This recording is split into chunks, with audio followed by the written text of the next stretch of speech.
अगली खबर, जाति का वोट बैंक, धर्म का वोट बैंक, क्षेत्र का वोट बैंक और भाषा का वोट बैंक भारत की सियासत का ये दुर्भाग्यपूर्ण सत्य है।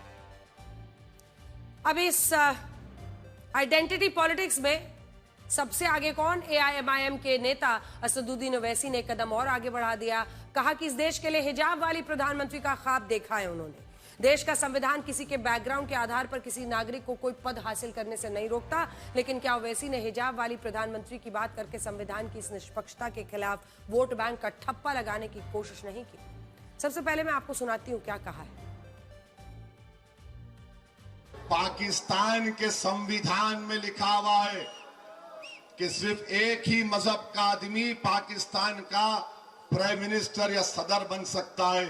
बाबा साहिब अंबेडकर का जो संविधान है वो ये कह सकता है कि कोई भी भारत का नागरिक वजीर आजम बन सकता है, सदर जमहूरिया बन सकता है, चीफ मिनिस्टर बन सकता है, मेयर बन सकता है।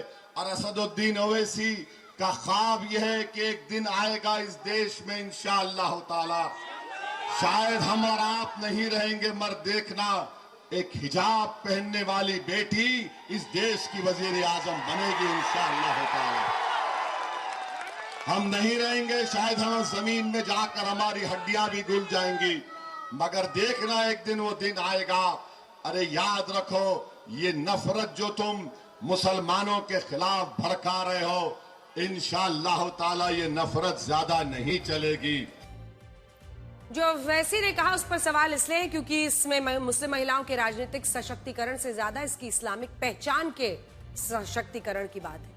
मुस्लिम महिला क्या पहनेगी ये उसका अधिकार है, लेकिन जब हिजाब को उसकी पहचान बताकर उस पर थोपा जाता है, सवाल तब उठता है। ओवैसी की पॉलिटिक्स के अपने समीकरण हो सकते हैं, लेकिन क्या ये सच्चाई नहीं कि उन्होंने संसद और विधानसभाओं में महिला आरक्षण के बिल का विरोध किया था?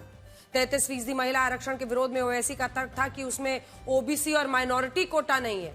लेकिन कौन इस तथ्य को भूल सकता है कि महिलाओं के राजनीतिक सशक्तिकरण के सबसे बड़े बिल के विरोध में जो 2 वोट पड़े, उसमें एक खुद ओवैसी का था और दूसरा उनकी पार्टी के तत्कालीन सांसद इम्तियाज जलील का था।